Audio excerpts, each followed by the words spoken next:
এটা একটা টিপ cleaning sponge, মোটামুটি সবাই পরিচিত। সোল্ডারিং আয়রন যারা ইউজ করেন তারা খুবই ভালোভাবে জানেন এই প্রোডাক্টটা কী প্রোডাক্ট।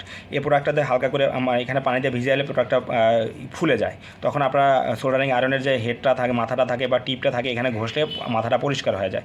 তো এই প্রোডাক্টটা যদি অর্ডার করতে চান আমাদের হোয়াটসঅ্যাপ নাম্বার যোগাযোগ করতে পারেন, অথবা সরাসরি কল করতে অর্ডার কনফার্ম করতে পারেন। আমাদের ওয়েবসাইটের প্রোডাক্টের ডিটেলস এবং ডিসক্রিপশানে ডিটেলস এবং সাইজ দেওয়া থাকবে, ওখান থেকে আমাদের প্রোডাক্টের সাইজ দেখে নিতে পারেন। এছাড়া আমাদের কাছে ইলেকট্রনিক্সের সকল পার্টস, আইসি, ক্যাপাসিটি, রেজিস্টার থেকে শুরু করে সব কিছু আমাদের কাছে আছে। তো আমাদের কাছ থেকে এগুলো পারচেস করতে হলে আমাদের ওয়েবসাইট ভিজিট করে অর্ডার কনফার্ম করতে পারেন, অথবা আমাদের হোয়াটসঅ্যাপে মেসেজ করে অর্ডার কী প্রোডাক্ট লাগবে সেটা আমাদের সামনে আমাদের ছবিটা পাঠিয়ে অর্ডার কনফার্ম করতে পারেন। ধন্যবাদ।